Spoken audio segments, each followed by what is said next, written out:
time to put an expectation on it. And I was clean and I remembered it. And it was better than anything. I had held that resentment for all those years.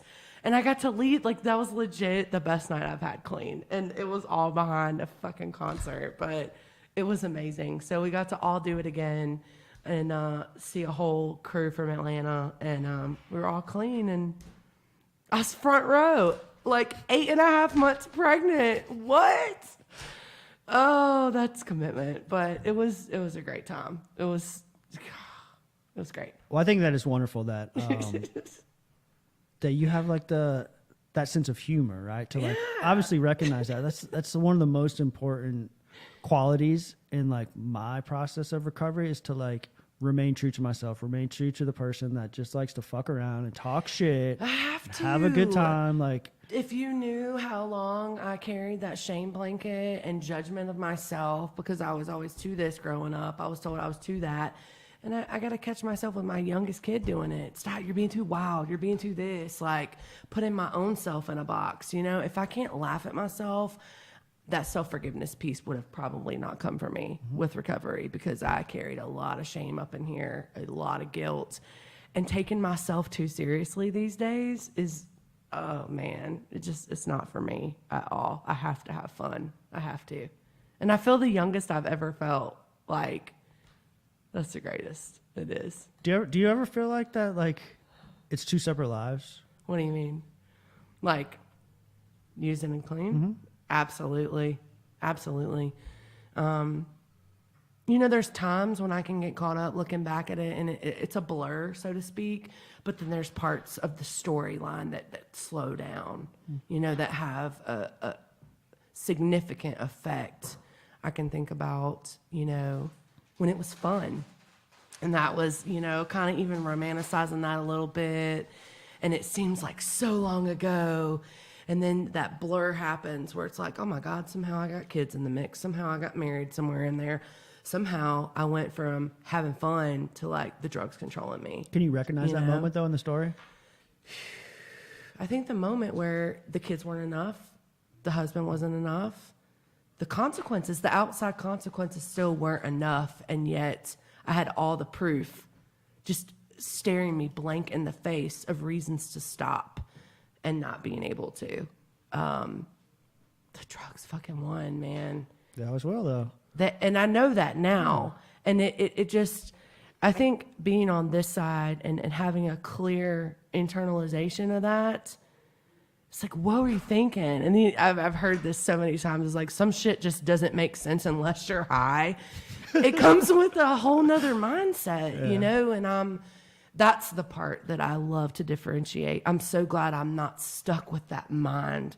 Hostile, resentile. Oh man, I had an excuse for everything. And, you know, there's parts of me obviously today that I still can carry that torch and, you know, that flame flickers, but it's nowhere near the delusion that I was so delusional and so far away from reality. I don't miss that at all. And that's where I think it's too, I almost feel like I got to live two lives. Reincarnation. Yeah. You know, my sponsor calls it the dead world. Yeah. The dead world out there. That was my active addiction life. And I get it now because so many parts of me were dead. Yeah. That's kind of where I'm at, is that like I recognize those moments that need to be acknowledged, right? The moments where I need to do the work, right? Those things that I need to take responsibility for, the things that I need to make amends with and offer forgiveness and ask for forgiveness and all that stuff.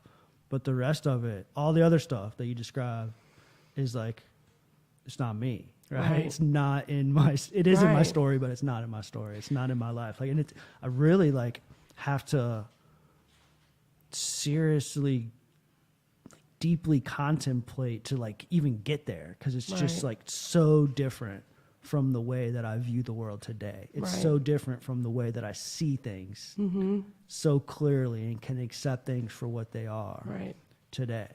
And like, it's hard to identify like the switch or the change. You can't in your life, do you think? Not really, no. Like, it's hard to do. It's just like, you just know it happened. Things happen, like things have happened, and then when life smacks me in the face today and I handle it, accept it, tolerate it, love it, whatever. When life smacks me in the face today and I overcome it is when I see it the most. Yeah. Or is when I feel it the most. Definitely. You mentioned your kids. Yeah. Got a few of them with you today, huh? There better only fucking be 2 with me. Well, I'm growing one, but yeah. You said something about contractions earlier. Oh, yeah. I'm like dilated. We could go into birth right now. Let me just tell you how active and alive my disease is. The first ever live birth on Instagram. Full of self-centeredness. So I'm in a meeting last night, and I'm legit just kind of drifting. I mean, I'm paying attention to what's being shared, but I go into that moment of like full self-obsession, and I say, this is what literally went through my head. If my water broke right now, I would still raise my hand and say, "Hey, y'all, I'm Lindsay," and I would share, and then I would like drop the mic by saying, "My water just broke. I'm about to go have this baby real quick," and like that's how self-centered I am. And then it carried on to today. So I'm at work, and I'm like, "Guys, I'm doing this podcast," and I was like, "Bro, what if my water broke while we're on the show?" And like, that would be so cool. Like, I am still so self-obsessed with myself. Oh my gosh, that almighty I say it all the time, but I wish she'd die down sometimes. But I embrace it. Well, you got these nice young men to check you on that too. I do. I've got some awesome kids. I am a single mom of 2 stellar boys, 13 and 11, and they are the best and worst parts of me made over, and I can own that today. I just saw a thing earlier talking about when you're trying to parent the you out of your kids. Like, that is the part that we go toe to toe with, and I have to be like, I made you, you're me, like, shut your fucking mouth. Like, stop back talking me. But like, that's me. It's just, it's funny. I don't have children. At what point in Bless you. them growing up do you start to see those things? So they were 5 and 6 when I got clean, and I never minimize my addiction, but I am very blessed to say that I got to do a lot of their at home, like their nurturing and my attachment with them and the raising, before I got completely soul gripped up in my disease. They had grown up with further, me, in their life. Yeah. And I'm not saying that to minimize whatsoever, and we'll kind of probably get into that a little bit later, but I think after I got clean, I suffered from that, oh my gosh, I'm going to make my kids an addict, and so any little thing, like I remember, this was like 4 years ago, my youngest broke into the neighbor's house. Actually, she left her door unlocked, and he went in with another little kid and just watched her TV. Yeah. And to me, it's like, oh my gosh. And I have to be able to say, is that just like a 7-year-old being wild and like a little bit of rebellious? Or do I really have that much power in a crystal ball to know what his life choices are going to be from here on out? But like, it's still a fear. It's an impending fear of what have I influenced them to? How much of this is, I don't know what kind of genetics go into addiction, or, all I know is that their chances are so much fucking better the more I can expose them to being clean, being in recovery. And, you and I were just talking before the show, the youngest one doesn't remember the active addiction lifestyle. My oldest one does. He's 13 now, but they both are very much exposed to recovery and to wellness and to what that looks like. And so, I've kind of died down to answer your question on like how to differentiate between them just being a kid. Like, I just had the most powerful conversation with the youngest one. He wants to write a letter to the state senator to extend the time of school to start at like 9:00. Like, okay, so it went from Mom, you need to quit your job and homeschool us, and who knows what for a source of income, because he literally looks at me today with the saddest puppy dog eyes and says, "This is prison. Going to this school, all we do is learn." And then it came to, he's going to state his case. So he says, well, I'm gonna have to write a petition to the senator, and I'm gonna get all these signatures, and we're gonna extend the start time of school to like 10 o'clock. And so we had a actual conversation about that on the ride here, and the pros and cons of that. And dude, follow your dreams. Like, I don't know what, And it's a different world these days, man. And like, and I'm sorry, but in those classrooms, like, things do need to change as far as the way this younger generation is taught, the techniques that are used, the approaches, and that sort of thing. The children who grew up with the internet, I believe, tend to learn differently than, say, me or you do. Absolutely.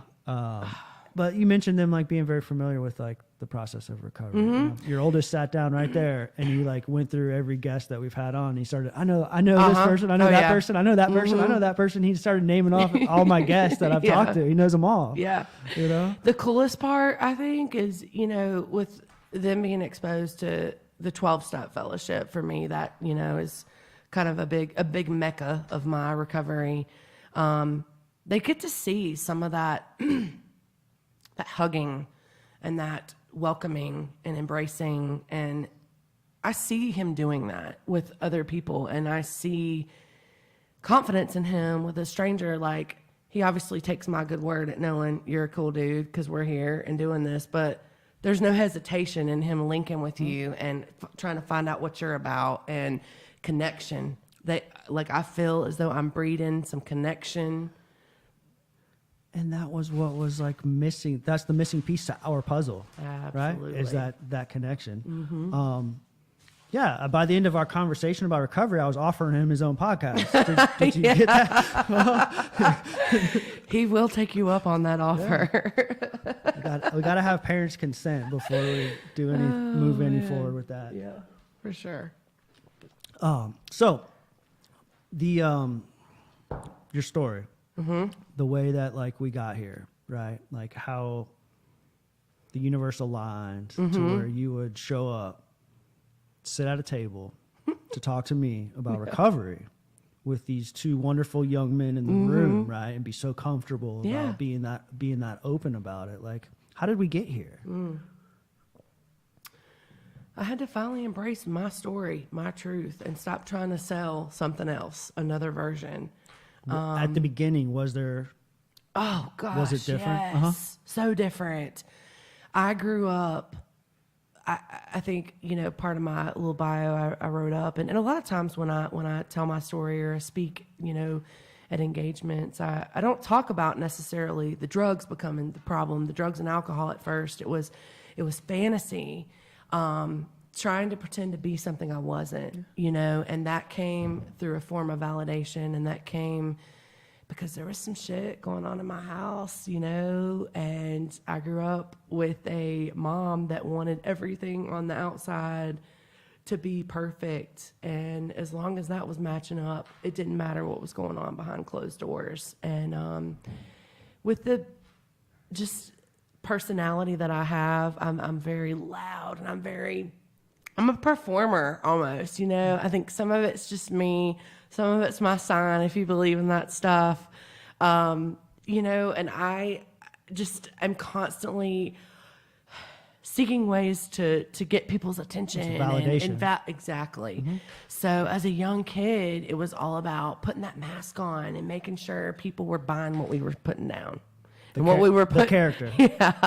And what we were selling at the time was, like I said, the opposite version. And so growing up and realizing that was the only truth I really had, was to perform as I was told to perform, that caused some internal strife.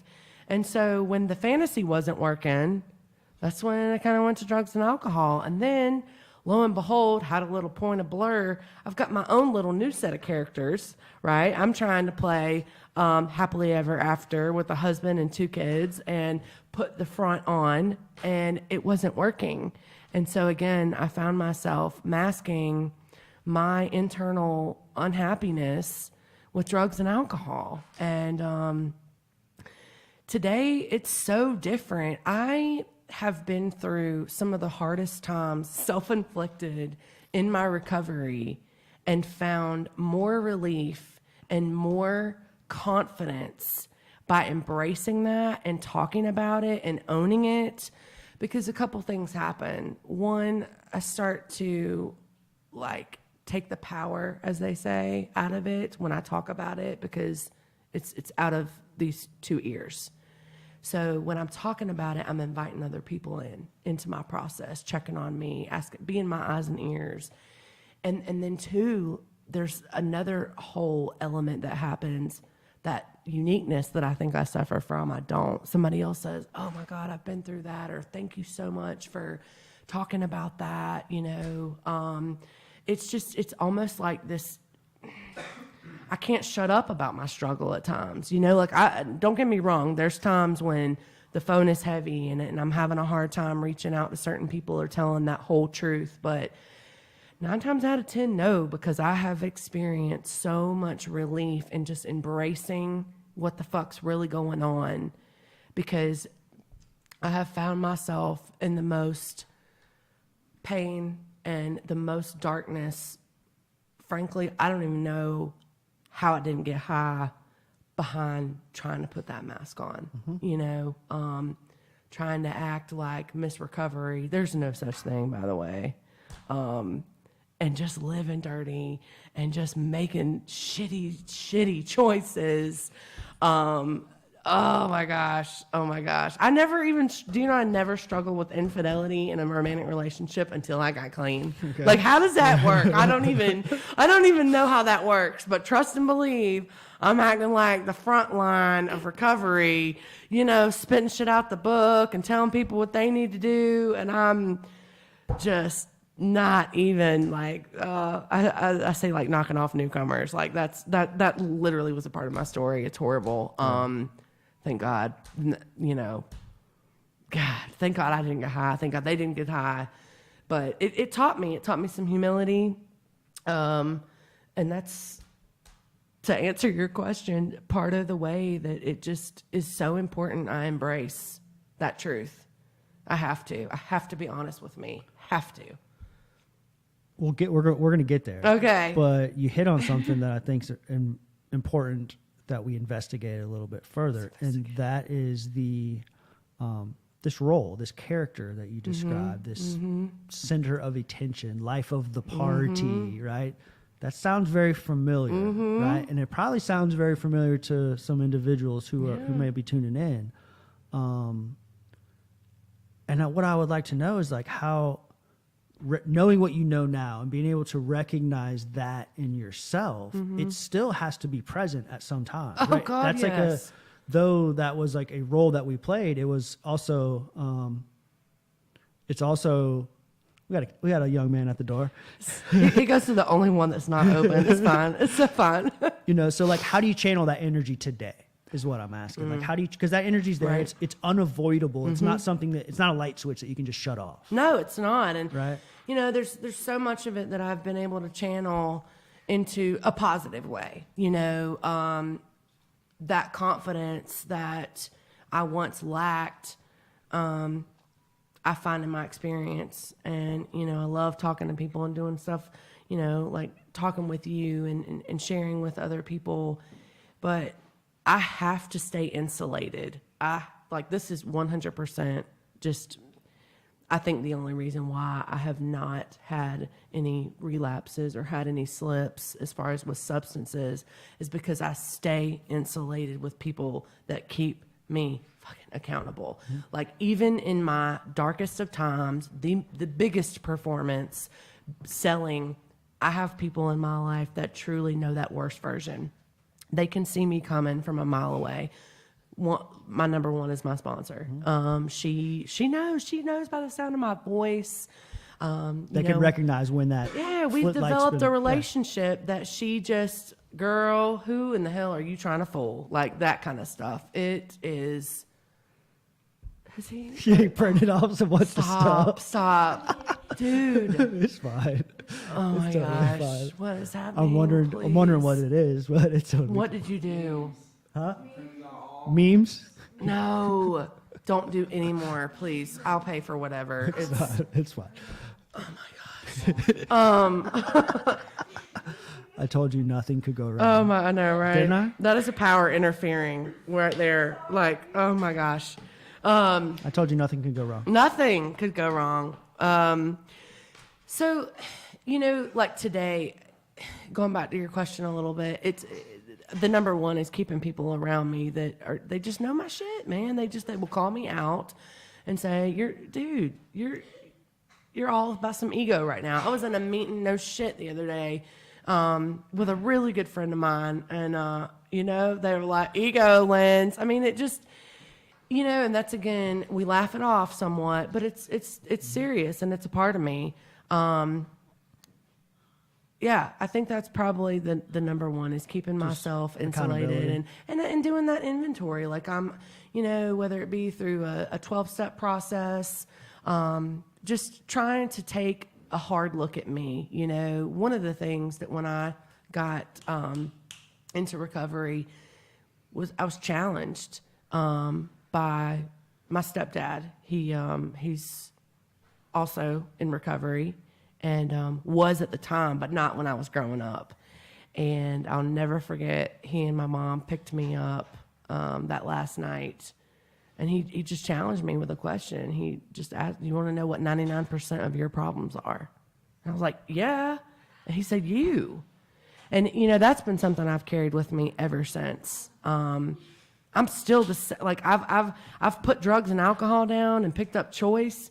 But those choices were for a very long time still fueled by this makeup that I have that's full of manipulation, full of deceit, full of self-centeredness, as we've already talked about. And just because I put drugs and alcohol down doesn't mean that stuff goes away. I still have to be regularly working on myself. It comes through other people at times, whether it be my kids, whether it be somebody else in recovery, that one person I can't stand at work. Yeah, she's got something to show me. The guy driving down the highway that everybody has something to show me. I got that. You know what I mean? But how do you keep it in check? How do you recognize it? What does the action look like? Yeah. Right? Like the action looks like trying to be as honest as I can with my reality. And again, connection, man. Jeremy, he'll be on the show. I'm giving him so many plugs. He better fucking mention me. That connection with other people, it takes me away from that almighty I. It takes me away from the isolation. It takes me away from that habitual storytelling that I do, because I've got somebody on me that knows you're full of shit. It's great. No, we're not doing that. So, I totally agree with you. Okay. The antidote is connection. Yeah, and honesty, I think. However, that authentic connection that we all crave is something that is so fucking foreign to Steve the addict, right? It's not even something that that's foreign as much as it's something that's just an unlearned skill. Absolutely. It's a skill that I never developed because I played that game, because I lived that facade and put on that show and did all of those things. And so in early recovery, cultivating these authentic relationships, having enough faith or trust in the program or in your peers or the people that are around you, being able to just trust people. I would be lying to you if I told you that it wasn't a super challenging 100%. Learning curve to get to that point. Yeah. What worked the best for me is this shit right here. Yeah. Right? Sitting here once a week, sometimes twice a week, and talking to somebody. Right. And engaging and actively listening and finding out what works for them. Right. Uninterrupted, minus kids, uninterrupted, phones down, outside of my fellowship, outside of my meeting, people from different walks of life, people who don't show up to the meetings that I attend, people that are outside of my scope of practice, and getting to know people. But in early recovery, man, that's fucking scary, dude. No, right? Yeah, absolutely. Like, so what's the process? Oh, the process for me looked like a lot of that show and just no connection really, but just performing somewhat.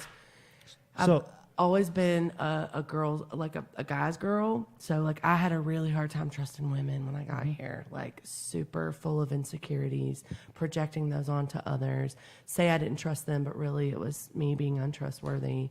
Did you have a second part to your question? I had a question. You did. Yeah. So protecting anonymity. Mm-hmm. Do you remember the first time someone called bullshit on the show in recovery? No. You don't remember? No. You have not? It wasn't like a moment of clarity where you're just like, What do you mean? Oh, on my show? Yeah, uh-huh. Oh, I thought you meant this show. I was like, oh no, he's gonna know that I haven't been tuning in. Like, Yes, I do. On your show. Yes, on my show, I do. Gosh, I do. And that was so. That didn't go down well. It didn't go down well. It went down with like defiance and and how dare you tell me about me, and I'm gonna point like 7 more fingers back at you and what you're doing, and it wasn't, like you said, anything that I was used to internalizing. Like it was very foreign to me, very foreign to me. Just even letting anybody in to know what was real and what was fake was foreign to me. My first sponsor, I'm serious. Like it was by name. Like there was no real connection. Even I wanted to tell her everything she wanted to hear, be that great little student and that little perfectionism. It was again just like a puppet, like just performing. I would say that it wasn't until I got into some real pain, and it was like, you're gonna get high, or you're gonna have to do something that you don't know that's very uncomfortable, and see where that takes you.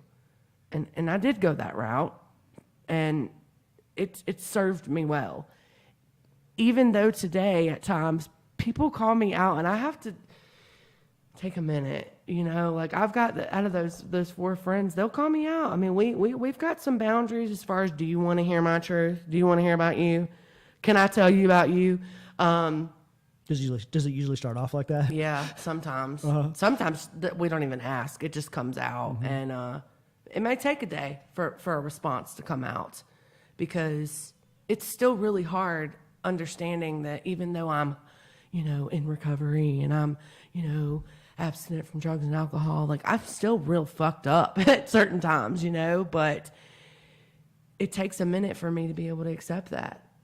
Do I want to change it? I have legit stayed in sheer chaos for 1.5 years and been fine with it. And you couldn't tell me different. I'm fine, sleeping fine at night. That was a scary place to be in. But yeah, I remember that first moment that someone called me out, and it started with that story like I was telling you with my stepdad. I was so enraged, but there was so much healing that came behind that. Yeah. And it's kind of like that double-edged sword. And you also hit on this is going to save your life. Yeah. Like ouch. Yeah. But it's also, you hit on like the most significant growth comes from the pain, right?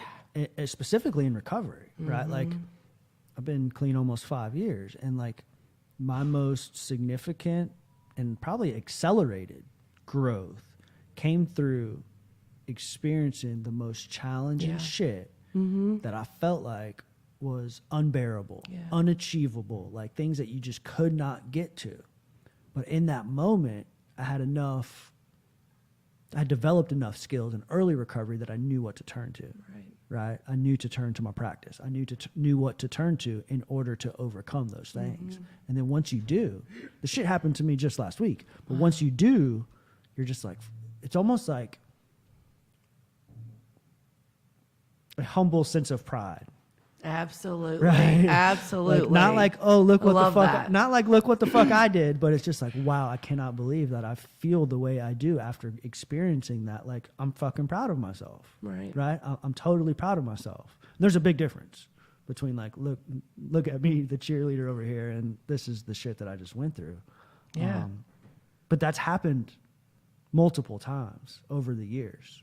about every 6 months to a year, something significant happens, and it's like a wake up call to remind you, like, hey, you ready to do this? Yeah. You still playing this game? Because I got something for you, girl. Do you find yourself? Hey, Jax, will you get me some water? Jackson, do you find yourself Water. like in that place of?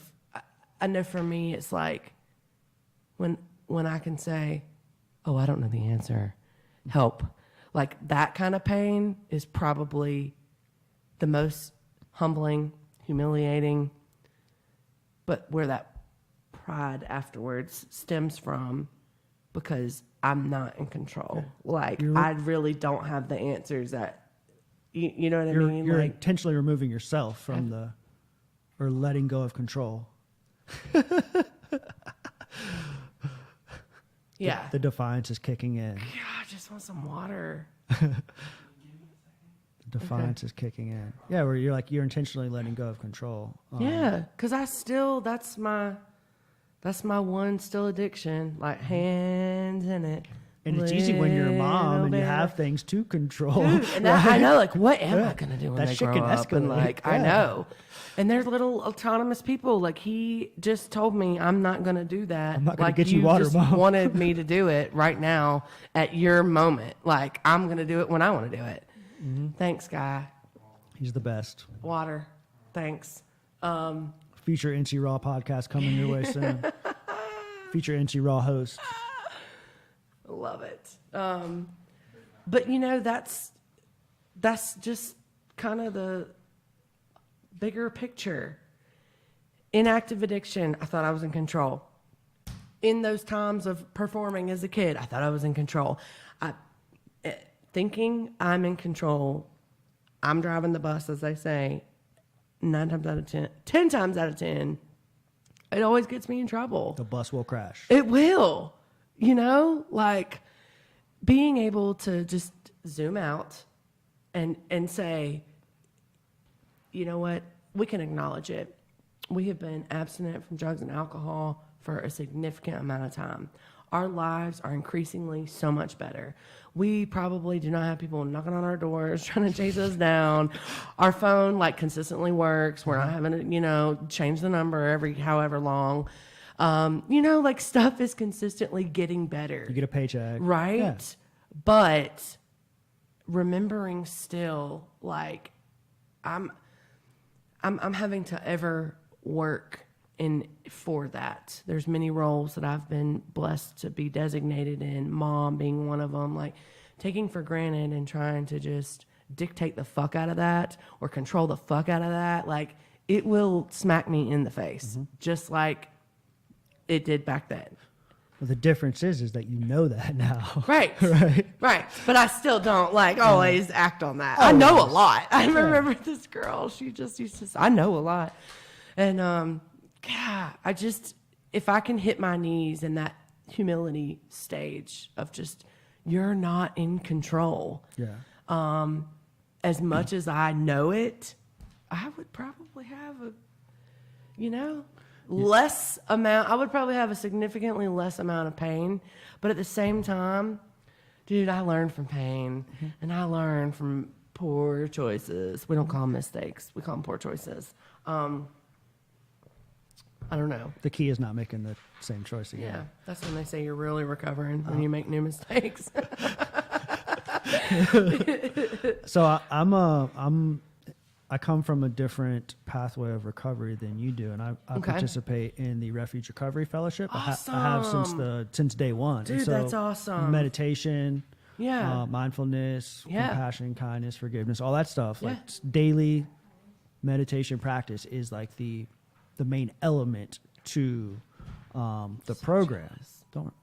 Check it out. It's totally cool. I'm so jealous because why? that's an area that I definitely, I know I struggle with, and I'm really excited to see how you and Jeremy pick each other's brains, because I picked up on someone from his post that he may be kind of along the same lines of thinking. Name drop number 3, by the way, Jeremy. Dude, I think it was 7. Okay. He really cranked up my spiritual awakening. I got to meet him kind of before he moved to Asheville, and you know, some people you can just get that vibe off of them, you know, and he's a real spiritually enlightened kind of guy, very humble. And, you know, that's another thing. Like I've got people in my life that we can go and have fun. And I know they know the best spots to eat, or, you know, somebody that I like kind of dabble with, like with financial help when I'm working on my credit, you know, I can pick that part up. But he is one that has been consistently just, I mean, we went through some mantras and he helped me with my breathing, and I still struggle with it. And it's probably because I haven't designated enough time to that. And I was plugging Refuge Recovery just the other day at work. And here I am, like, because I am very open. Like, you know, shared, I'm an avid member of a certain 12-step fellowship, but I'm also, like, professionally being a certified peer support. I'm so grateful for that, because it's not the way, it's a way, you know, and that was foreign to me for a long time. Same. So I think it's really neat, and I need to challenge myself to really look into Take 5 minutes every morning different before you parts. leave the house. It's so sad, because when I'm on, I'm spot on. And he even sends me a damn Does he? every morning. It's like a spiritual check-in. And I've gotten to the point now where I don't even send him the like thing where you can, like, you know what I mean? But look at you being honest here. I know. I'm so honest. Yeah. But it's nice to have that, because there's going to be a day when I'm real fucked up, and that text is going to hit me, and it's going to spark a conversation, and it's going to, you know, dude, I need you, you know, and like then a whole nother conversation with somebody else. And it's coming, you know. That's one thing that I love about a spiritual program, is that I feel almost empowered behind the things I can work on, not beating myself up behind not practicing a certain set of organized, That's the difference. you know, like, I mean, really. And that's why I think I gravitated so much towards the 12-step program that I'm in, is because it's so spiritual based, as far as we're not going to condemn you if you don't do this shit perfectly. I'm human above all, you know, whether I'm recovering addict, recovering this, whatever, I'm human. And so much of that humanness, I spent a long time not embracing, because I was told I wasn't doing things right, and I was going to be condemned for not doing those things right. You know, I can sit here with confidence today and say, man, I have to work on that. You know, like, I'm really interested in the Refuge Recovery. I'm going to check that out. Not, oh my gosh, I'm not as recovered as he is, or, you know, like, I don't have to have that constant comparison in my mind. Jeremy's so enlightened. Yeah. We'll get there one day. The meditation just helped me, like, get out of my head and realize that the story wasn't always the truth, right? And you talked about, like, getting out from behind the wheel of the bus. And it's like, the way I kind of understand it through this meditation is that you're the star of your own movie, right? Yeah. Except for through this meditation practice, it allows you to step out of the movie and just take a seat in the front row. And you're still the star of the movie, Right. but you're just watching it. Yeah. You're not influencing what happens. That's another thing he loves. It's like a bamboo. Like, you can be, so, you know, so many times in my life, I have allowed things outside of me to have power, whether it be my kids, whether it be the weather, whether it be relationships. Oh gosh. Don't even. I mean, we can do it. We can go there. Your thing's going to light up. But I have allowed those things because being not in the seat that you're in watching, being in the seat of the director role, I have certain expectations. And so when those expectations don't come out the way I want them to, I'm very influenced. I'm not just kind of swaying with things and accepting things because I'm not in the right seat. And more I'm times truly than not, they're not going to come out the way that you want. Absolutely not. You know that It's going in. Yeah. Right? But it took the pain to get there. I mean, I'm grateful to know that now. I really am. You know, when I get home from work every day, I know as kindly as I've put it to them, as bitchy as I've put it to them, as threatening as I've, like, physically maybe scared their life, my house is going to be a wreck. It's going to be a wreck. If I have that expectation going in, my reaction walking in that door literally is going to be a lot more different. But there's some days I tell this, it's kind of funny that like anger knocks, like, what the fuck? What's the matter with you? And then pride comes in. Go ahead, call somebody. Like, I can't say who to call, but call whoever you want to come and, get you, because I'm them, pretty much. I control mandated services. No, but it just, that flowing reaction that I have is usually based on my investment in something outside of me. And if it's not just, hey, it's going to be what it's going to be, I would love to adopt that practice in parenting. Like, we'll see. Or even Relationships. to take it to another level to teach them that. Yeah. So that you don't have to adopt it. Yeah. How about it? Oh, that was a super challenge right there. Yeah. That was. What's your biggest area of struggle as far as your seat that you find? Like, where do you still want to control? Where do you still want to play director, bus driver? I don't know, man. Like, I'm gonna reverse the roles. probably, and that's totally okay. Probably with balancing like my ambitions, right, and setting too high, like holding myself to too high of a standard Wow. with like this shit, Sure. right? Because like I'm not making a living doing this, but it's what I love. Right.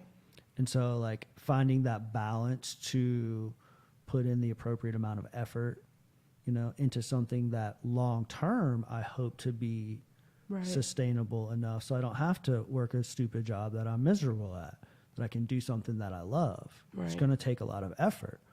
But in that meantime, the amount of time that I spend doing this shit has jeopardized and cost me relationships. So it's Yeah. like, how to, in the grand scheme of my life, in the next 40 years or 50 years that are left, like how do I, knowing the importance of this connection, knowing the Right. importance of human Right. connection, am I okay saying 40 years down the road that I jeopardized relationships because I was so Yeah. kind of career focused, Yeah. or getting this thing off the ground focused? Right. And like, how do I find that balance? Don't know. It's work in progress. Learn from my mistakes, That, and I think, what even would you say about like faith in like where you have been, and I'm thinking recovery here. So like where I'm not trying to make your shit about me, but I try to identify, right? Yeah. Because I can remember coming into recovery and, having relationships that didn't understand where my devotion, where my focus, where my drive needed to be. Still comparing, man, I want to have 30 years and I want to have this and I want to have a car. I want to be off the bus line. I want to have custody of my kids, so I was comparing. And so, in the scheme of your profession right now, I'm sure you have goals that you want to achieve and you want to be here and you have markers for yourself and you may even have like a Joe Rogan that you like compare yourself to, right? Like on a pedestal and want to achieve that. And so I feel like it's kind of, for me, the same application I would put is when my life becomes unmanageable, trying to chase that. I have evaded my parenting, like personal responsibilities behind recovery. Hurry up, put some food in your mouth. I got to go. I got to meet a sponsee. I got to go speak. I got to go do this. And, I have to check myself. What's my bare minimum of like being able to achieve what is sustainable as far as like career wise? I'm working towards this goal, this one here, not the one 5 down the road. Okay, not the Joe Rogan. We'll put Joe Rogan at the top, but like, just the next step and being able to kind of gauge myself based off of what's the minimum I can put in. Yeah. Today, because that was a struggle for me and it still is, like even my parents, like my mom struggles with my devotion to my recovery at times. And, I've traveled with it and I've been blessed to do a lot of different things. And at the same time, it's it sustains me. Like I cannot live without it, but at the same time, I've got that thing inside of me to where I know how to chase something beyond what's appropriate, beyond what's manageable. So, see, the thing about it is like I was fortunate enough throughout most of my active drug use, like 90% of it, to like have and hold a great job. look at you. Right. I don't know how. Right. But I did. And I made good money. That's what supported it. Nice. That's what supported it all. And so like I know what it's like to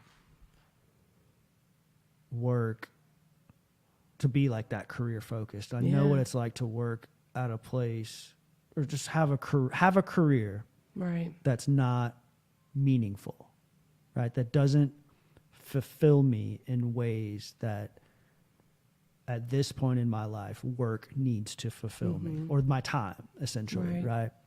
And so that's why it's so important to me to do something that I love, regardless of if I have to eat peanut butter and jelly sandwiches for the rest of the week, then that's what we're going to do. Yeah. I can get me a bag of hot dogs for $3, some ketchup at the dollar store, I'm good to go, right? Like, if that's what I got to do, that's what I got to do, because this shit is so meaningful. Right. Because these conversations are so meaningful. And then to take it a step further, I mean, it's kind of selfish of me, but it's like, you know, I get so much out of doing this that I would do it if nobody listened. I would do it if I never get paid for it. I would do it just because I enjoy doing it, right? Well, that's So not, it's like, how's that selfish though?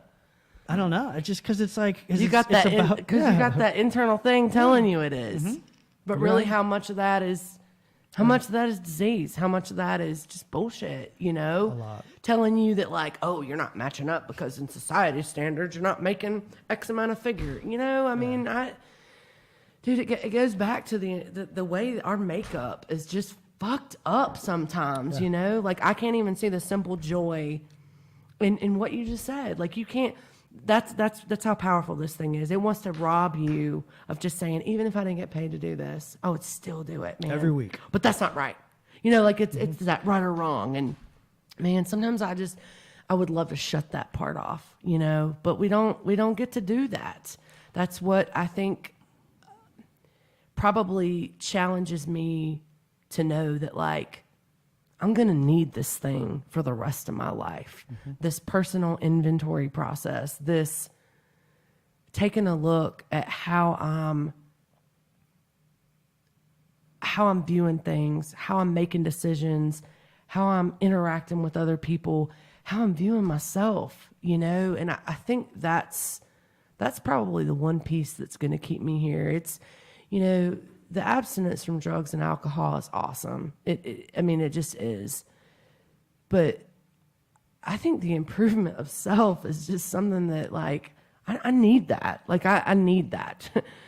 I'm sick of beating myself up. I'm sick of comparing myself and not being able to follow dreams based off of just they internally fulfill me. You know, I'm just comparing to what other people think and how others will view me. And man, it's a powerful thing that we got up in here. Yeah. Like, what? Sit down and meditate for 20 Yeah, I minutes need to do every that. day. I need to do that. That'll help. It Yeah. won't make it go away, but it'll create, Jeremy will tell you, it'll create more space in between that shit. I do some guided meditation, which is that really, works. I mean, it has to. That works. Because I still, even after almost 7 years, have a hard time quieting my mind. And that's okay. So. And that's the difference. You just said that's okay. That's okay. Right? And Yeah. it's not like so many people, I talk to so many people and they're just like, oh, I can't do it. It doesn't work. My shit don't work like that. Whatever. And there's nothing different about you and them and anybody else, right? Right. And it's not that passive, like, okay, like I'm unwilling. It's just, you know, it is what it is right now. Maybe I'll get there. I hope to. I really do. I hope to. That looks good on people. Looks good on people, aka Jeremy. Yeah. My sponsor has it too. She does. You got it. You've got it. But you got a little more personality. Yeah. That's why I was like, whoa. Because the camera's on. You're a meditator. What?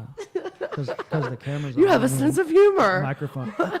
Dude, I'm telling you, that is like the most important part of my recovery is fucking around. Having Like, fun in how recovery. Can you not, dude? Humor in recovery. What does fun look like God. in Lindsay's life today? Oh, man. You know, I always have that, like, I'm living my best life. Like, That's what the first sentence on the thing said. That. I was like, okay. It's me trying to not be as old as I am. You know, I'm living through these kids, and they teach me stuff every day, like these little lingos and Dances. Oh gosh.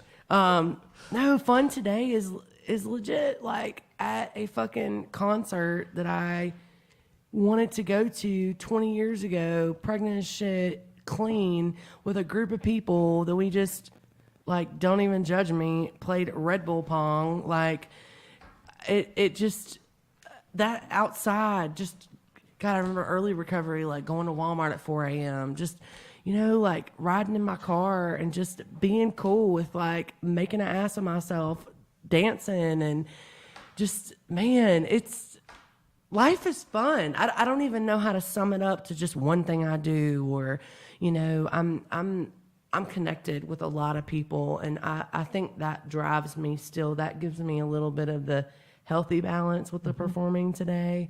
And my children are connected with a lot of people too. I don't have any real, like, I have some cousins and an aunt that live locally in Asheville where I live, but my parents, you know, my mom's in Atlanta, my dad's in Charlotte, and I'm dependent in a sense behind my tribe, like that tribe that took me a while to acquire, because as we've discussed, that did not come naturally for me. But that is the fun, you know. Everything that we talked about tonight has circled back to that connection. Yeah. Every question, every kind of like avenue that we've gone down circles back to that connection. And we got into a little bit about, you know, that moment where you kind of like realized what was going on, where your stepfather, you said, let you know who the problem was. Yeah, let me know quick. But, you know, what is in going into the rooms and seeking out that tribe and seeking out those relationships, what is the process of letting your guard down?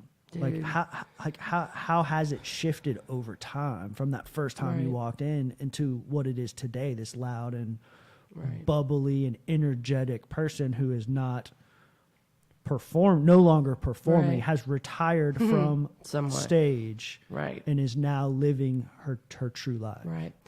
I think I had to, on a personal level and tribe level, I had to sift through the bullshit. I had to sift through, and some of this was without my permission, who was for me and who wasn't. You know, when I got to a level of being in pain, when I got to the level of, man, I'm doing some really like dangerous stuff right now, I might need to reach out to somebody. When I acted on that vulnerability and wasn't met with trust, wasn't met with loyalty as far as friendship goes, I had to no longer make it about that person. I had to continue on the search of the vulnerability, of the trying to trust. And that was really hard, because you're coming from a belief system that is so warped that I have been let down my whole life. So you're telling me that I got to continue depending on people. You're telling me that even after this dude breaks my heart and does X, Y, and Z, that this girl still might go sleep with him. You're telling me that somebody still might go and tell my secrets. You know, I had to get past the fact that shit happens, but I can't make somebody else's reaction about me.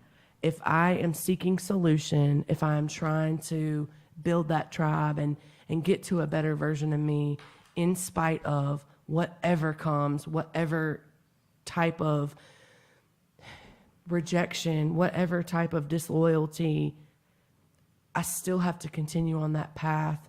And it's been my experience that behind doing that, even in some lonely times, the people that were there for me, they were sifted through, and they are still standing today. They truly are, without judgment, sometimes with the right amount of judgment. Those are the people that I was eventually able to gravitate towards and start to trust. And then internally, it was pain. Pain motivated me. It was like, either get high and go back to the same fucking shit that you had, or do something different, you know? And it was a big leap. Man, I remember just telling somebody for the first time, like, what was going on, you know, that I was in some pain behind a relationship, or, you know, even shit like, I want to get high, you know, like, with time, without time. Like, I'll tell you now, like, I have thought more about drinking pregnant. And I have luckily and with purpose set people up in my life that I tell that stuff to, and I need to tell that stuff to, and I get met with compassion and love, not judgment and not shame. And you have to kind of bear that stuff to figure out who's not going to bring it to you, if that makes any sense. I hope I answered that. You did. Like, you know, it just, man, it's such a process, and it continues to be a process, you know, and it takes me back, you know, I have to inventory all my relationships. Like, what kind of friend am I being? What kind of sponsor am I being? You know, like, and I'll openly share this, and she may be listening. I love her so much. But I just had a sponsee make the decision after like a little over 3 years to, you know, go to another sponsor. And, nothing but support and love needs to come behind that. Yeah. Do you hear me? Yeah. And like, my ego tried to knock on the door a little bit, and it came with some tears and some sadness and like, what the fuck? But you know, through not my experience, but being connected with other people, and like, I've got a best friend that didn't have that experience, man. She didn't have that experience, not once, but twice. And I tell people this all the time. If it doesn't fucking look good on them, don't try that shit on. Don't try that shit on. It don't fit you. If you already know it's a bad look for them, why are you going to do that? Why? And so taking that moment to like completely zoom all the way out, that decision was not about me. That decision was about her and what she needed. And what I was able to meet her with was nothing but love, and tell her how proud of her I was and how honored I was to be a part of her process. And that might not have been me a year ago. Mm-hmm. You know, that might not have been me when I was full of ego. And, you know, it's pretty amazing to have just a genuine and compassionate reaction to some uncomfortable news, to some sad news, to something I don't want, you know. But at the end of the day, it's not about me, man. And like, that's the type of shit I learned through recovery. Like, and I left that situation with nothing but so much acceptance, like appreciation, and like, absolutely, absolutely. And we're still connected today. There's nothing, a title changes, you know, that, and that's another thing with like recovery. Oh my God, thinking that like a sponsor has some type of special power over another person. I have, number one, my sponsor has no control over the shit I do. I still lie. I still do that. It's very like, obvious. You know what I mean? Like, obvious. Yeah. Like, oh God, she's like rolling her eyes right now. But to think that there's any dictatorship, you know, that's not what it is. It's simply just being a vessel. And that's one of the things that, as I've been humbled through my process, and some of that's come, I have to say it, through professionally working in recovery, that it's nothing more than a vessel. There's no right or wrong. It's just a way. A principle of anonymity. We hear it a lot. A lot of people think it means you go into a meeting and this is a part of it. You go into a meeting and somebody shares your shit outside the meeting. Oh my God, we're anonymous. Well, that's a part of it. Another huge part of it is just because, like, what works for you works for you. What works for me works for me. That doesn't make it right or wrong. I don't need to judge. I don't need to try and do anything with that. We're both sick. You're trying to get medicine. I'm trying to get medicine. There's just a level of equality that I think gets missed sometimes. And there's a lot of politics behind a lot of this stuff. And I was hoping we would kind of get into some of this.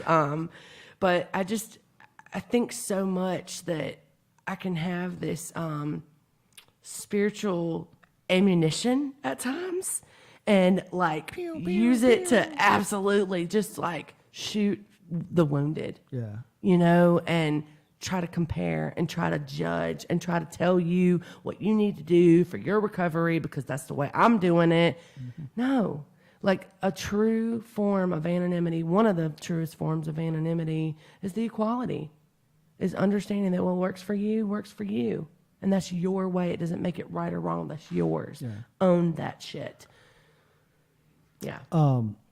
So I have like very little experience in any of the 12-step fellowships, like very little. But one of the things that really appealed to me, that's kind of like what you're hitting on, is when I talked to Philip, and he kept circling back to just keeping it simple and spiritual principles and just living by those principles. And that's like what you're talking about, is that like that keeping that balance, keeping that unity with each other.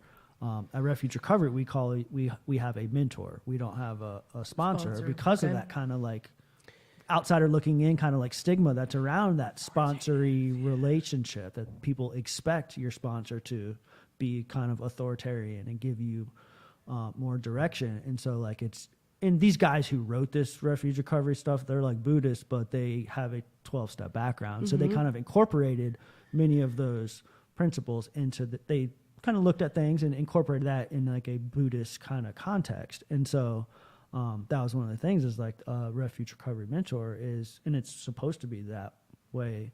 And the other fellowships is somebody who walks alongside you. Supposed to be. I said that. I don't know. It's supposed to be. Well, you know, it's really based off of what you just said. Yeah. And it's taken me doing it the wrong way to understand the severity of some of the impact. And I want to touch on this because, you know, there is obviously a substance epidemic going on in our nation right now.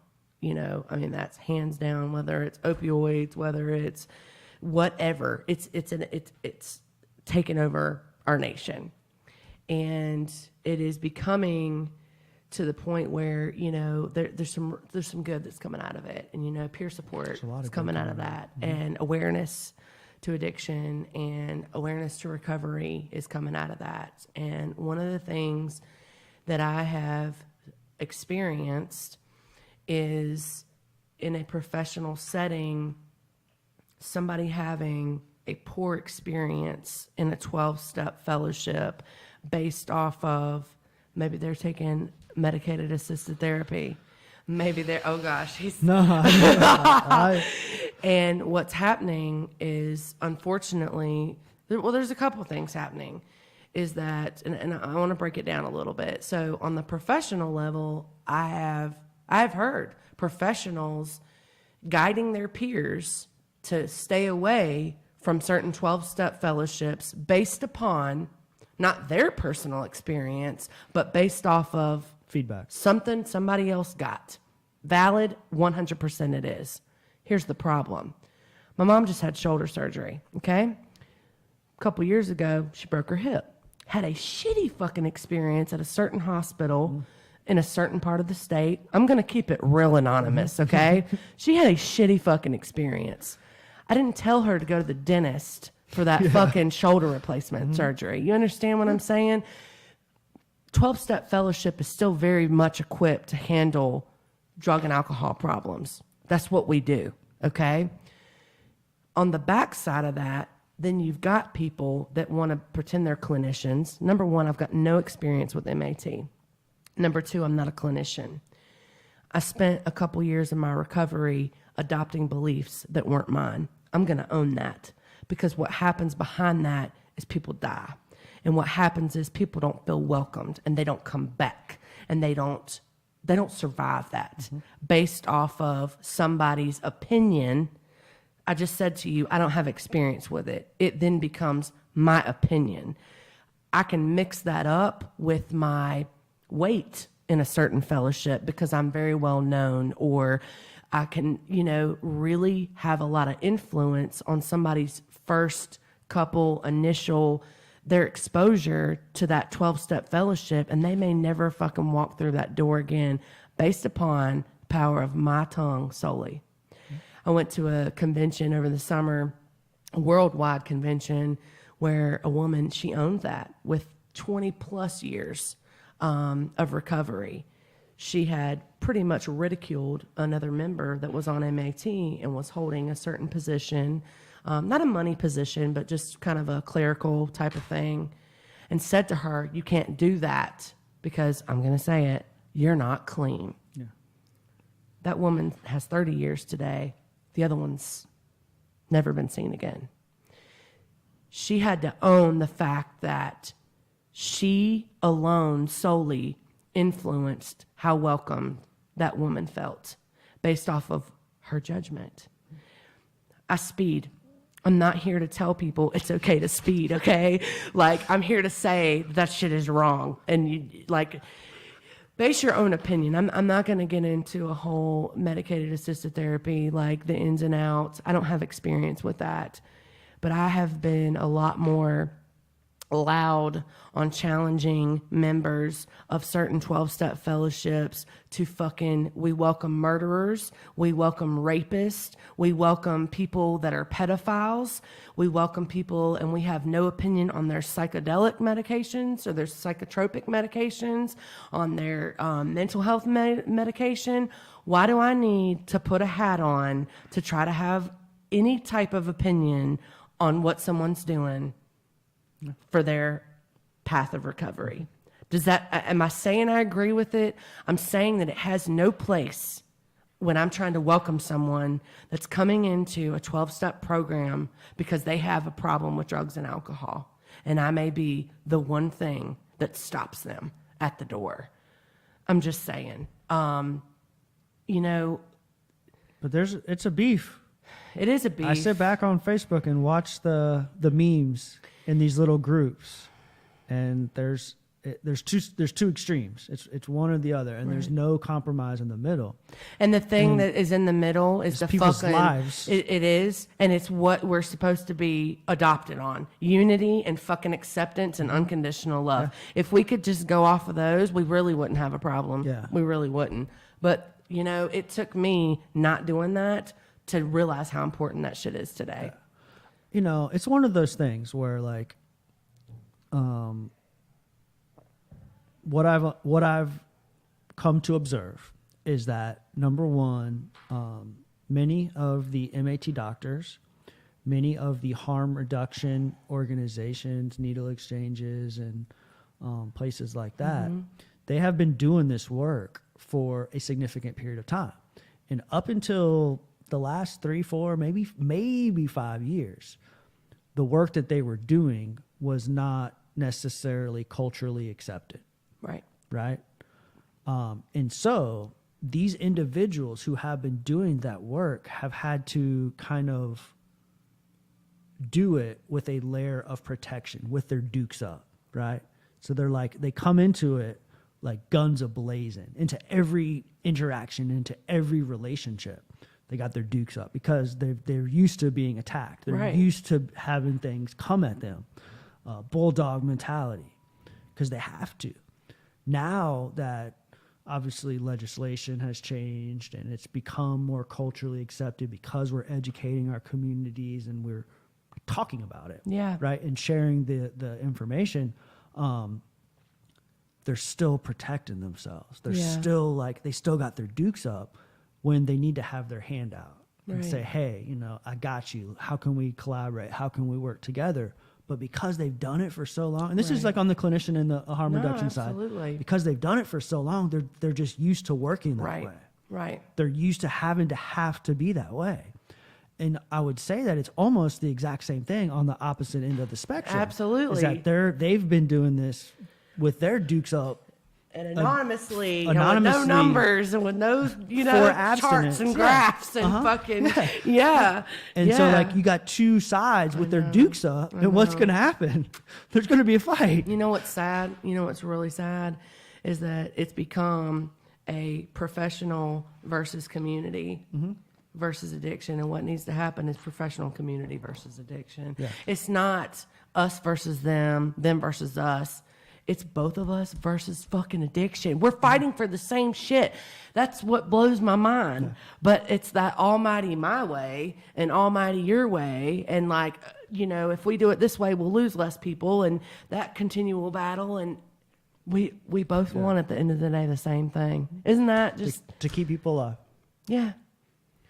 The thing about it is too, is that, you know, we're looking at this over our lifetime of recovery, 5, 10, whatever years. Like we can only observe what we've seen in the last, as long as we've been clean.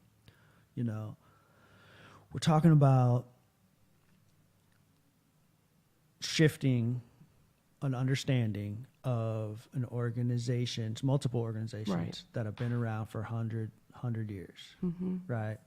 And what that boils down to is it takes a lot of time, right? And so there has been significant change in acceptance and significant change in a fairly short period of time. It goes back to our judgments, me and you, saying, well, this shit's not moving fast enough for me.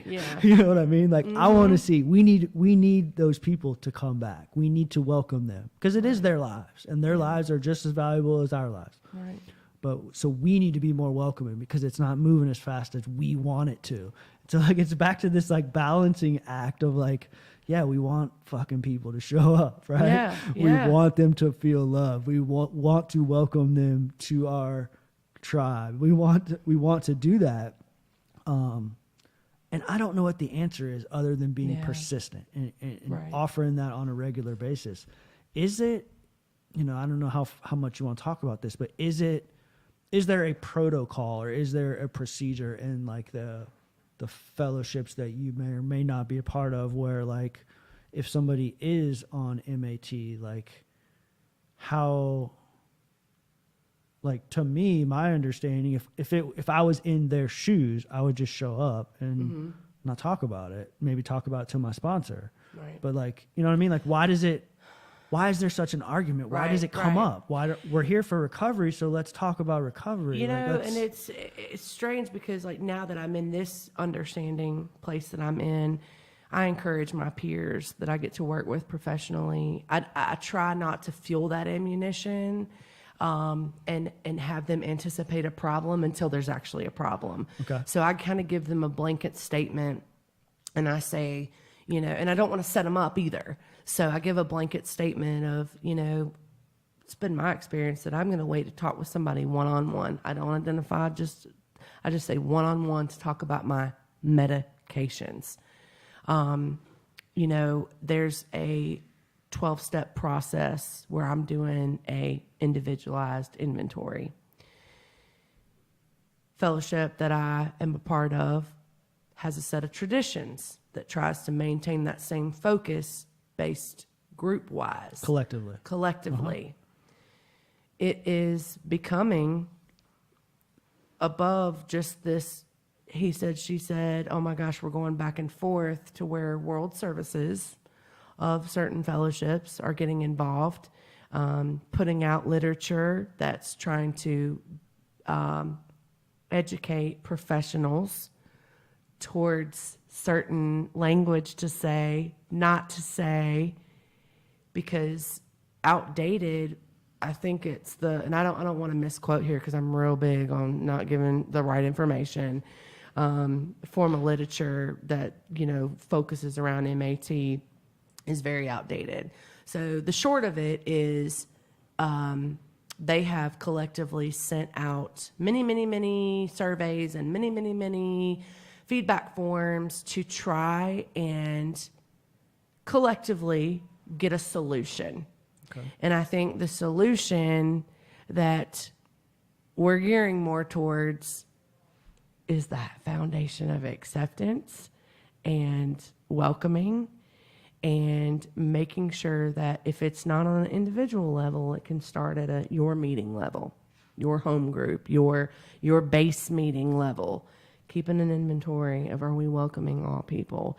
If they are coming in and talking about medications, maybe we're not shutting it down based off of just that, but saying, hey, just blanket statement, get with somebody one-on-one. We're not doctors. Like, that's really the gist of it, is we're not doctors. Simple. And we're not Keep here. it simple. Right. Keeping it really simple. It actually already, one of the traditions states, like, we have no opinion on outside issues.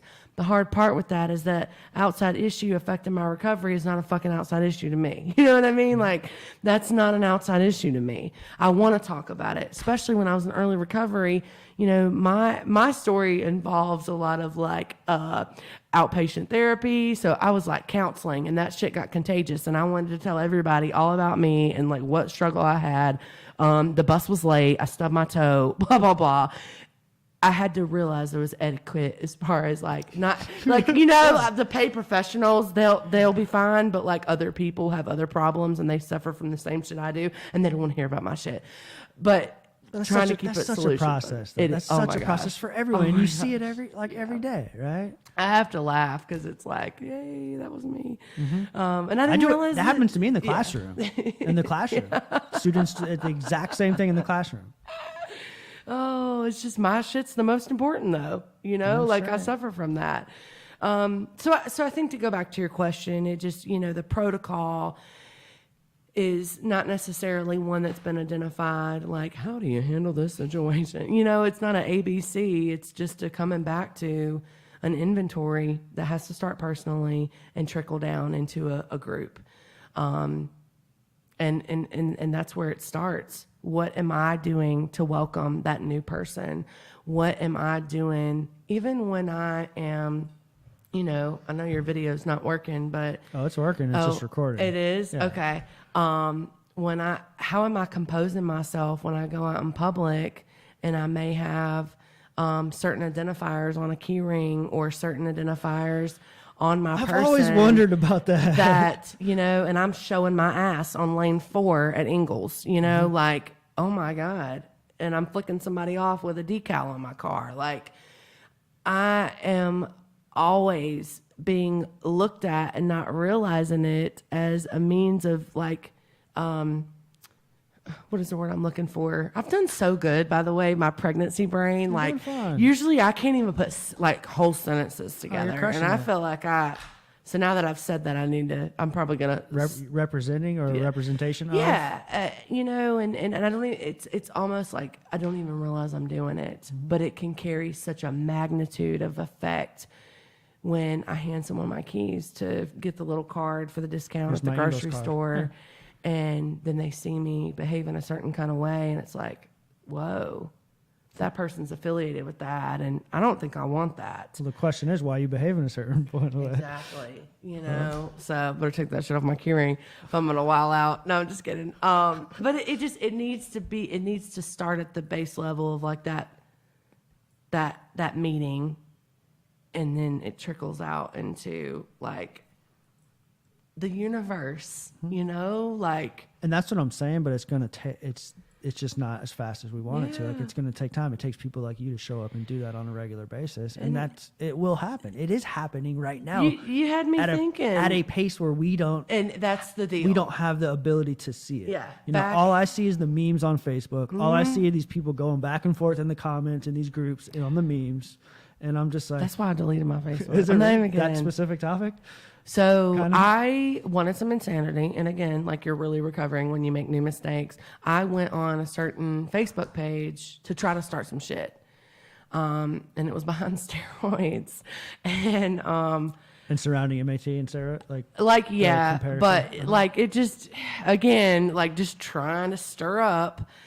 I've never taken steroids. Like, why do I like want to pretend I have any type of opinion about it? But I saw myself using spiritual ammunition, like, again, to try to tear somebody down. And it was in a way of like, I'm big and bad behind this keyboard. I'm big and bad behind my phone. You can't touch me. And it's bringing out parts of me that are not loving, that are not kind, that are not about the unity.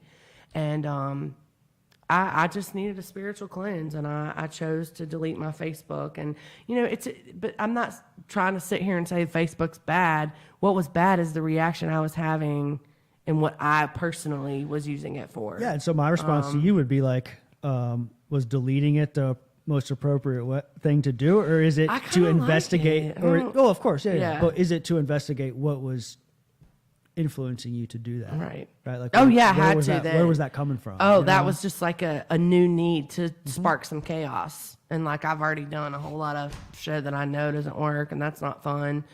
So let's try something new. I mean, it blows my mind. Just the moment I think, oh yeah, you worked on this. Like here comes something else around the back door. Like, ho, but here's a new form of insanity. Why don't you try that? Because I still have Instagram and I can still get in fucking, like. Do not get too comfortable here.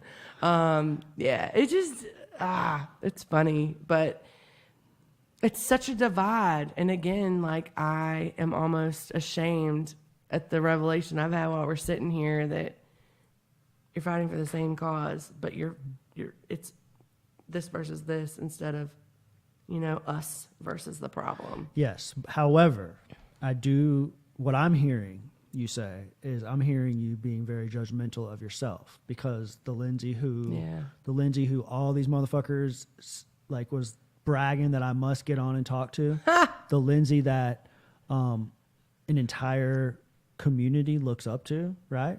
Own that, right? No, let's talk. So the transition, right? The transition Right. from the seeker of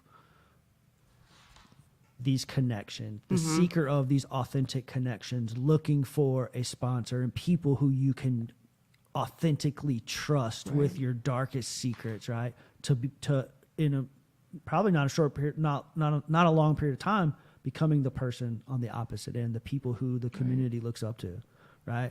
The people who's a leader in this fellowship, the people who is of service positions, I'm sure, and right, like.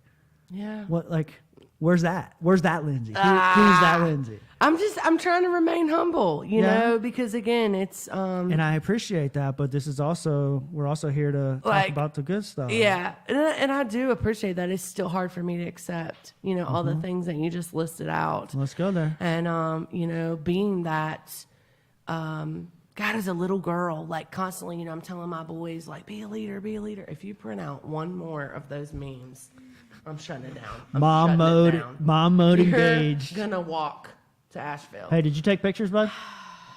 No more. Did you get any pictures? That means no. He's gonna do it right now. Okay. She knows him too well. I do. We're not almost done. But Okay. I'm in no rush. So,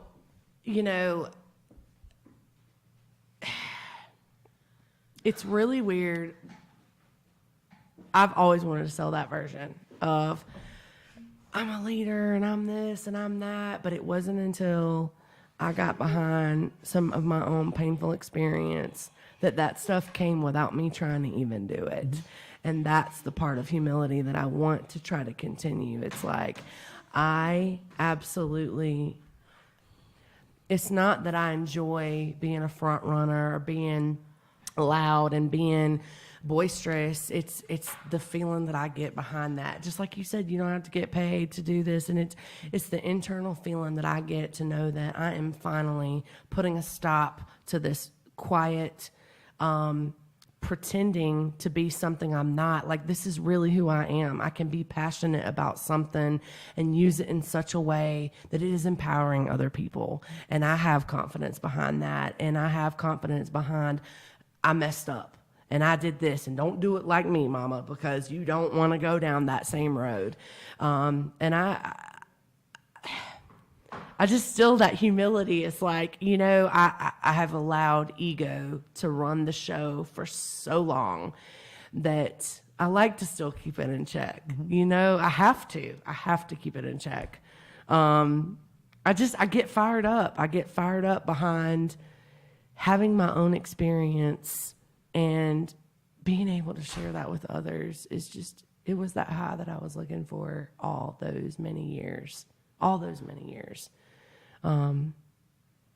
It just amazes me. Today, I get to, on a professional level, share some of the darkest, horrific times of my life and give that to somebody in such a way that couples hope and encouragement and identification.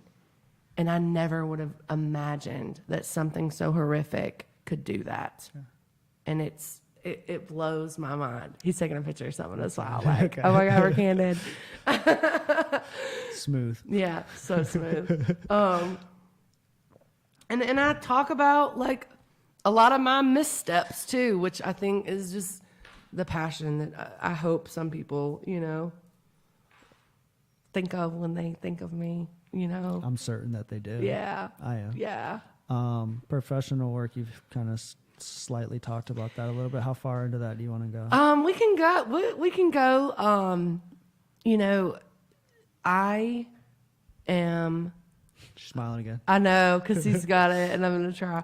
I'm so blessed to be a pioneer in the state of North Carolina behind two other women that have, for the first time in this state's history, coupled peer support with mandated services to help lead parents to find recovery. Mm-hmm. And I get to use my own experience with certain mandated services. Sounds like you practice this. Yeah, a little bit. It's like talking around the problem. Uh-huh. Have you ever done that? Like you can share like just a little bit, but we're just going to go in this big old circle. Hopefully at some point down the road, we'll be able to. Yeah, I think so. It's just, it's kind of cool. I come with like a job career. What? That there's like lawyers and HR that prohibit me from just name dropping, which is totally cool. I think most of the people can get what I'm putting down, but an organization that I had experience with in my active addiction that for me at that time I equated with complete hell. Because they were, like many mandated services that I had, a form of authority that told me you're not capable to fucking do this. That included at the time parenting, along with driving, along with a lot of other stuff, you know.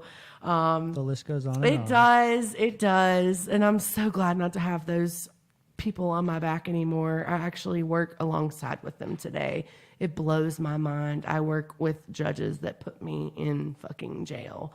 So, you know, again, going back to the amazing, you know, out of this epidemic of substance use, the awareness of recovery and getting to be able to have peer support with that, in conjunction with people that once put me in a box and said, you need to stop drinking, you need to stop using drugs, you need to be a good mom, and you need to do this. And I get to couple my personal experience with those people and bridge a gap that we're both helping. So it's not, again, like we were talking about the professional and the recovery versus each other. It's us collaborating and fighting the problem, which is addiction, and it's ever-growing hell, and the hell that it causes not only on the individual, but the hell that it causes on families. You know, again, I have two boys that were product of my unfortunate choices and my grip of addiction, and I lost the ability to parent them. I gave it away. I lost it, but I gave it away. And it's been so amazing to find that now and give that experience of, I've been where you've been, man. And like, we don't got to continue this shit. We don't have to keep doing this. I hear you. You know, that was one thing that I probably wanted to hear a lot. I don't know about you, but I hear you. You know, not stop doing that. Don't do that. But just, man, I hear you. What's that like for you? You know? And then also to be able to just like provide some compassion and accountability. Absolutely. And call bullshit when needed in a very delicate and approachable way. That's probably my favorite part too. Because I have a close family member who is going through this situation now, and she's in she's in a difficult place, and I don't know that she's like she doesn't have the level of support that your clients might have. Right. to get her to walk with her to the next step. Right. You know? Right. It's hard being in that pre-contemplative, like, I need this, but I don't know how to do this, or I don't want to do this. And, you know, it goes, again, back to that old tale of, like, I want to treat people how I wasn't treated. So the program that I'm fortunate to be a part of is, I'm not a product of that. And so I can, treat people as I wished I could have been treated back then. It's like some super level insight to be able to know, like, to have lived the experience and know how you wouldn't treat somebody. Right. You know what I like, mean? And it that's just, so foreign it works. yeah. It truly is. Like, again, if it doesn't fucking look good on them, don't try it on. I say that to people all the time.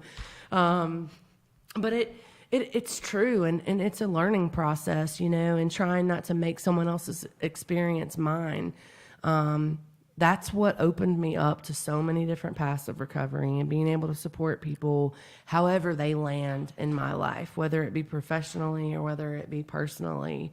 So it was through the professional experience you gained that insight? Yeah, absolutely. Because I truly internalized what it meant to be a vessel. I realized that my experience is just mine.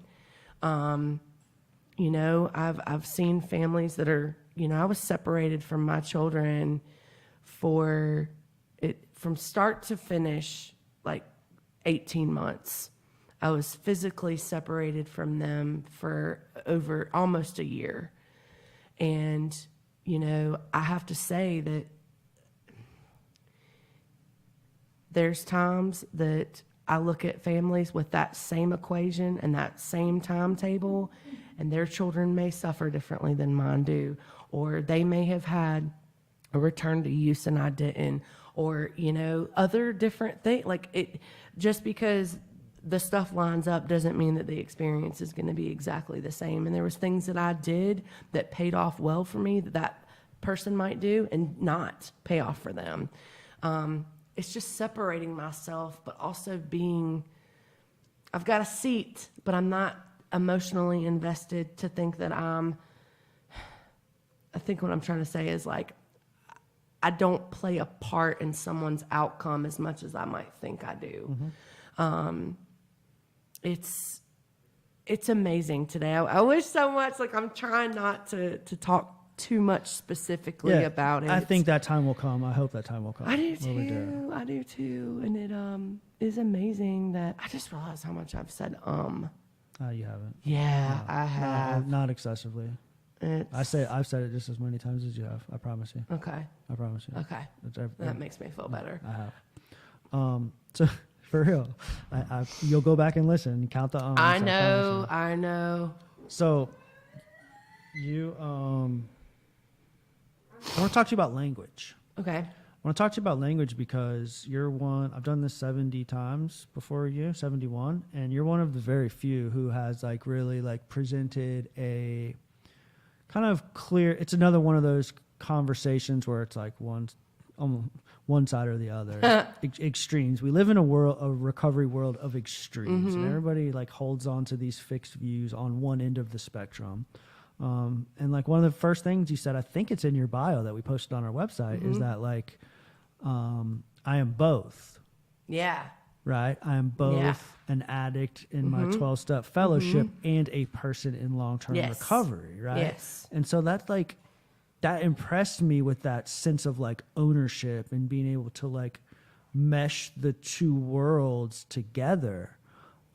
Because it's, like, a hot topic, like, and I'm from the world where I don't really give a fuck. You know, like, I think that people, we only have a certain amount of time on this planet. We only have a certain amount of energy in these 8, 10, 12 hours a day that we're doing stuff.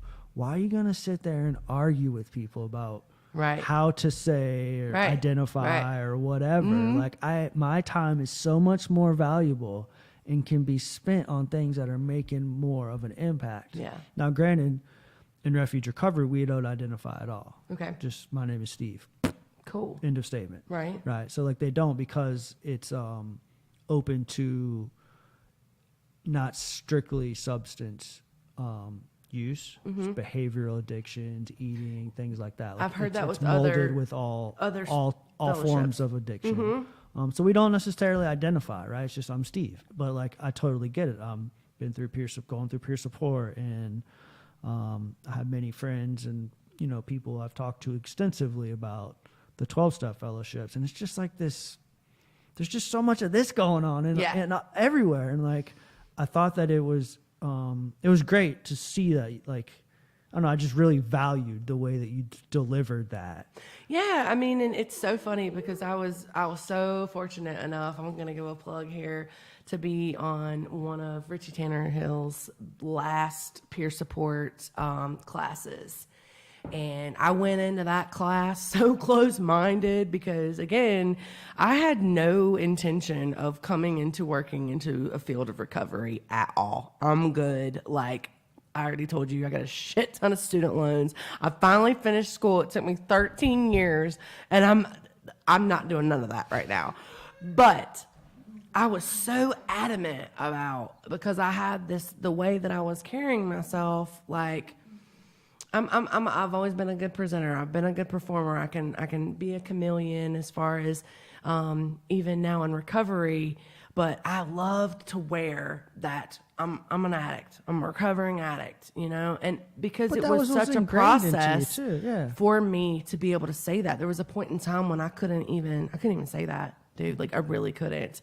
I knew my life was unmanageable, but I always had somebody else to blame. I didn't know that it was just a process for me to be able to. It was very healing to say, I'm Lindsay and I'm an addict. But then I got challenged, with several years in recovery, Richie coming to me and saying, you're going to be in a professional setting, and the way you carry yourself is also going to be looked at. And so it's, again, I'm not going to say putting on that mask, but I need to kind of like scope my audience a little bit. Yeah. You know what I mean? I knew coming in here with you, it was going to be very casual, and I could, things would fly like a lot more than they might at my job. Yeah, certainly. But I also have that sense of uniqueness about me to where I am going to own that. So I do identify as a person in long-term recovery. I can do that at work because that's what's appropriate. There's a certain fellowship that if I were to attend, I would introduce myself as sober, because let me break this down a little bit. Number one, that's what the people that adopted that fellowship fought real hard, blood, sweat, and tears, kind of the way we're trying to figure out what we're fighting for with this MAT and all this, the person in long-term recovery, addict, whatever. That's what they fought for. Number one, it would be disrespectful for me to go in and try to say something else. Or I'm just so full of shit and need a lot of it's like I'm that self-centered that I need to say something different. Like if I know walking into the door, I'm going into this fellowship and that's what they expect, just fucking like go along with it. You know what I mean? There comes a point in time when even in recovery, like, yo, if a meeting says not to wear a red hat, don't go and wear the biggest red hat that they have with feathers. So it's the same thing with like, if I were to go to Refuge Recovery, now knowing that, my name is Lindsay. It's a form of respect. It doesn't have to be about me. Like, I promise you, I can like tone it down just a little bit to fall in line. There's a little bit of just in society, I need to fall in line. If the speed limit is posted at 55, I probably should run 55, 58, not constantly set that shit on 74. Like, I don't know why I do that, but I do. It's kind of the same. I feel like there's a form of respect that just, I was talking to a girl that I sponsored not that long ago, and she said, somebody had the audacity to, because she had introduced herself in a certain fellowship by the opposite, as an addict. And intentionally? Yeah, well, somewhat. And she said, I can't believe this girl, she came to me, and I said, you're damn right she did, man. If you walked into the doors of that meeting knowing they say sober in there, why you got to do that?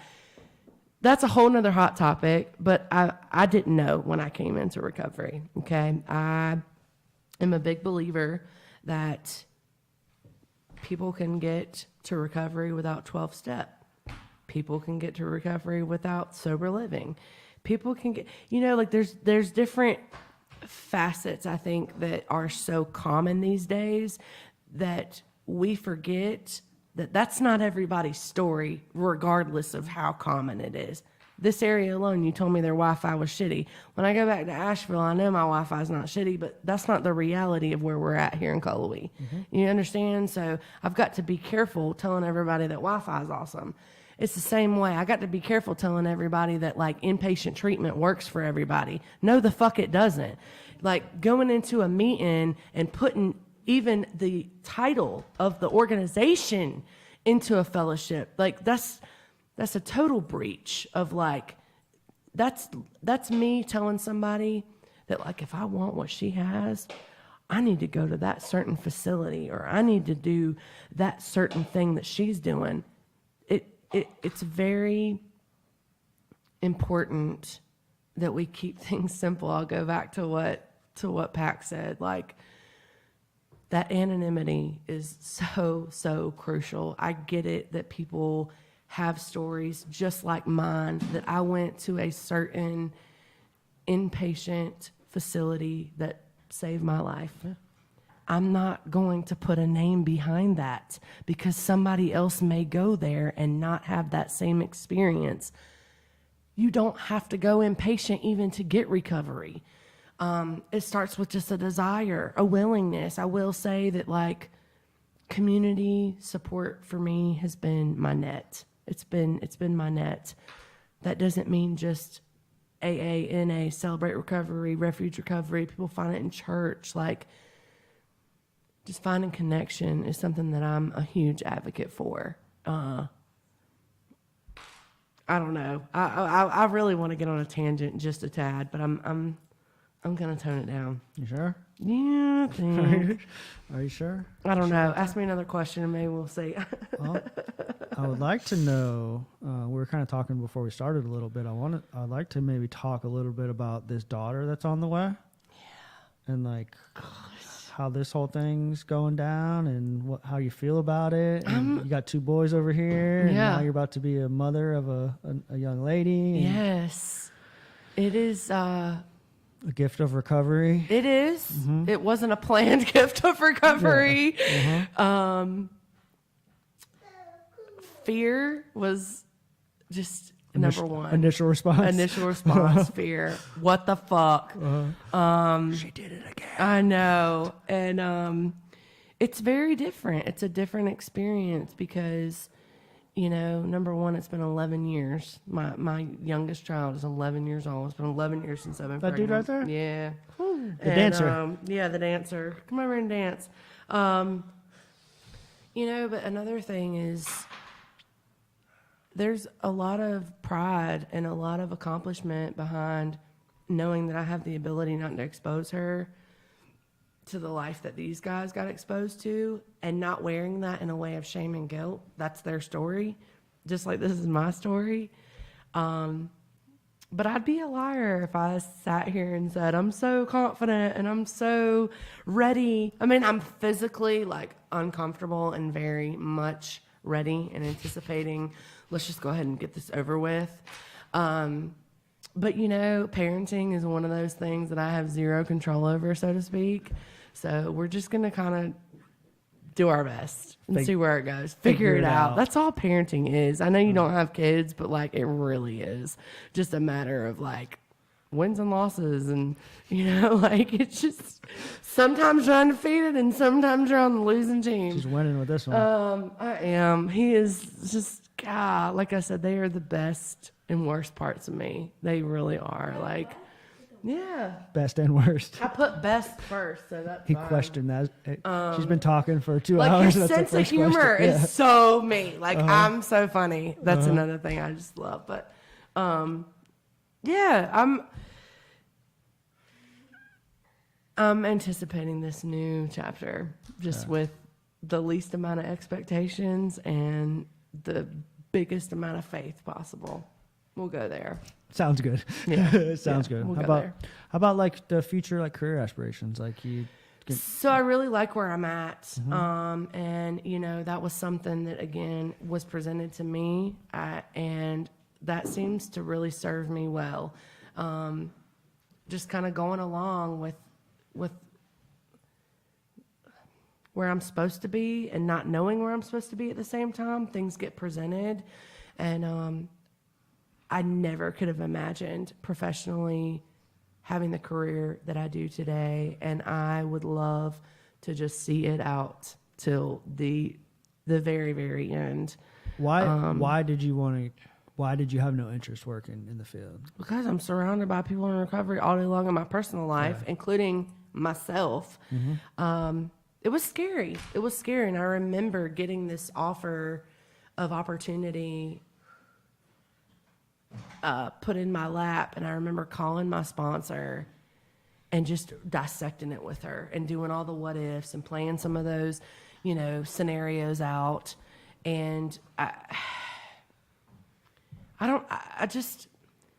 see people too, and I'm going to go here. I see people that they work in this recovery field, and somehow along the way, that becomes their recovery. And I had such a fear of that I've got a baseline that I try not to stray It's from. because it happens so And often. it does. Yeah. And it is very scary. And, you know, I mean, it's coming closer to home for me. And that's probably the scariest part as far as people in my personal life. And trying to bring awareness to that. And also at the same time, there's so much beauty in what the original motive was, which was getting involved in recovery work to begin with. But where are you at? Where's your feet? Where are you at? Where are you spiritually making deposits at? Who's checking you? Right. And even people that are very, very close to me, having a really hard time, like, it's very, very hard. When they become meshed, I have a very hard job. And there are times when I want very much to try to combine. I went to a meeting today, and I did this with my peer, and I did this with the client, and this and that. That's not what. Look, I was on the clock doing that shit. You hear me? I could spiritually benefit from it, but I was getting paid. Listen, I was in a meeting last night, and old boy was talking about. Bless him. He was talking about he was trying to make an analogy. It doesn't matter, but I can't be living off shit from yesterday, period. Like I've got to be, I'm sure Jeremy will talk about this. I have got to on the daily be putting my recovery first, putting effort into my recovery in some way, shape, or form. Does that look like a meeting every day for me today? No, it doesn't. But what that looks like is me making a conscious effort outside of my job that I get paid for, outside of being professionally affiliated with somebody, me putting my recovery first. Because the byproduct of that is not using. And that's been amazing. That's been the biggest blessing that I've had. But that's when I lose sight of, you know, the paycheck is good. That new car I'm riding in is good. This, that, and the third is all good. But what am I talking about on a base level of like when I was riding the bus for 3.5 years and I didn't have my kids and I, you know, did not have a car for sure. And like I'm losing sight of some of the gifts that I've gotten behind because I work in recovery and I work in the field. Like, but I haven't been to a meeting in a year, or I'm going to go just to show up and speak, or it's. I totally get you. Yeah. I totally get it. It's scary is what it is. It's really, really scary because it's almost confusing my affiliation of who I am. And then now I'm getting paid to do it. And the two are so combined that I don't even know the difference anymore. It's challenging to maintain that separateness. Mm-hmm.